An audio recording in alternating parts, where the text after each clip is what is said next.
सुघर तान से के हो सुने ध्यान से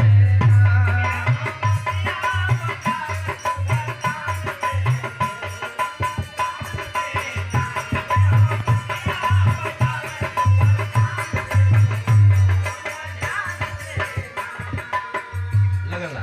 सवाल जवाब कई कजरी एक जाने के हम जोहत रही कि साथे का देवल जी लेकिन वो वही रास्ते में है। आजकल देवर हो जाए तो सवाल बड़ा तेज चलत है नेट पर। लिखा गया क्या कान्हा बसिया न हो कान्हा बसिया बजाम सुघर तान से राधा सुने ध्यान से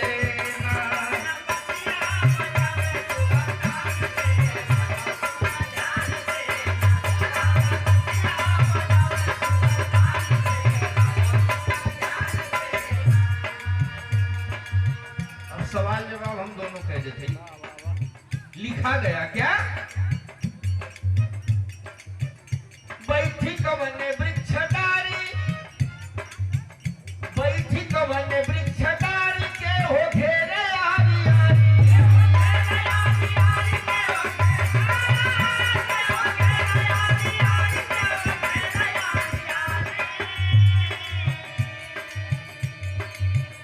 बैठी कवने वृक्ष डारी के हो घेरे आरी आरी कवने नदी के कठारी इत्मीनान से के हो सुने ध्यान से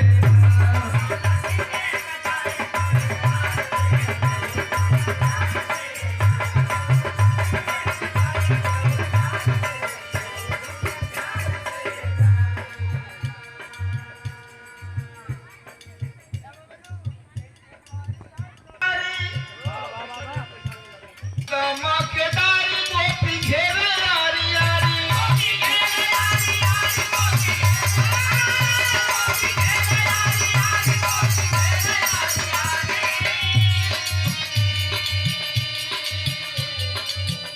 नदी यमुना कछारी इत्मीनान से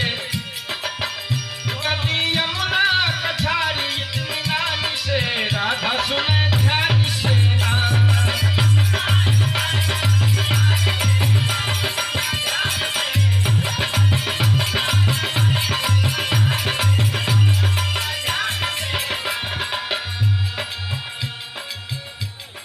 लिखा गया वाह क्या बात है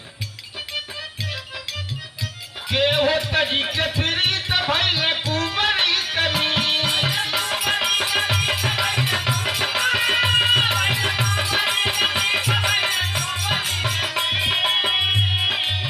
के हो तजी के प्रीत भइले कुंवरी कमी तही अर्जुन के चेतावे दिव्य ज्ञान से के हो सुने ध्यान से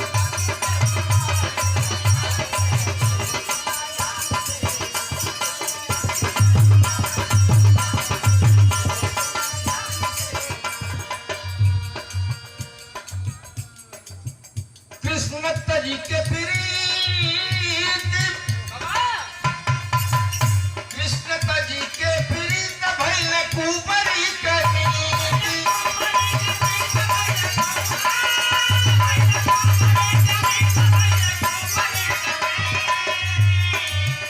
कृष्ण तजी के प्रीत भइले कुंवरी कनी तही अर्जुन के हो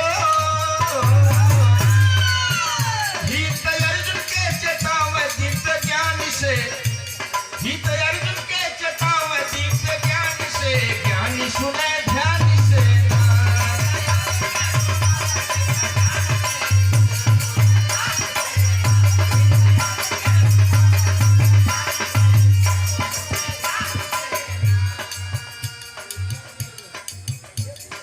हमारे कजरी का तो के हो करेला सवाल